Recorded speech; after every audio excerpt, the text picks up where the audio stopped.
Welcome back, YouTubers. Today we're going to go over the proper way and easiest way to plug your own tire when you found that you have it flat. Hopefully it'll save you a couple of dollars and it'll be some good and practical knowledge. 911 now!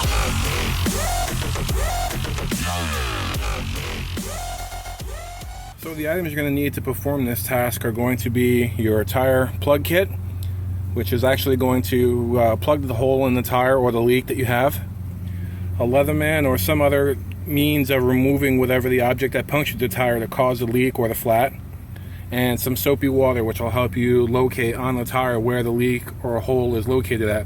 You'll notice that by just seeing the bubbles of the soap come out from where the hole is at. So the next thing you want to do is you want to go over to where your flat tire is or your leaking tire and locate where or what is puncturing the tire. So what you want to do is you want to take your soapy water mix that you've mixed up and just kind of pour it over your tire until you start seeing bubbles of where your leak is. In this case here, you can kind of see I've got a nail right over here, and you can see the air escaping from the tire, so it creates this little bubbling, which will indicate where your leak's at or what's causing your flat tire. Next thing you want to do is you want to remove it using your needle nose pliers. So after you've removed the object that's punctured your tire, in this case here it looks like some kind of head of a screw or something I ran over, you want to go inside your kit.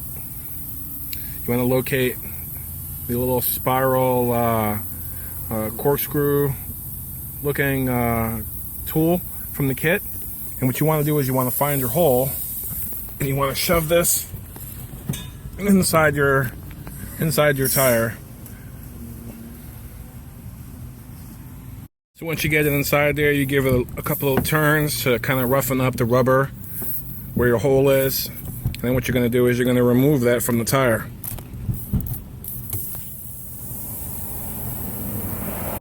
Next thing you want to do is remove this, almost looks like a upside down needle and a handle. From your kit, you want to take one of the rubber plugs and eye it through, or feed it through the eye of this, just like you would a sewing needle, until it's about halfway through. Once you do that, you want to take a little bit of rubber cement, which some kits come with it, some of them don't. Place a little bit of rubber cement over the plug. So once you get the plug about 2/3 of the way in, after you get it in with the tool, what you want to do at that point is just give it a sharp pull out, and it should look something like that. Now they say you can trim it if you want to. What I'm going to do is just trim a little bit of it off, but as you drive this tire, it's going to push this in and actually make it nice and flat, and it'll seal up the tire. Next thing you got to do is just fill the tire up and you should be done. And here's what the final product looks like after you've installed the plug. As you can see, it kind of looks like a wad of bubble gum on there, but as you drive the car, this will wear out from the friction on the street, and it'll blend right in and be nice and smooth like the rest of the tire, holding air, functional.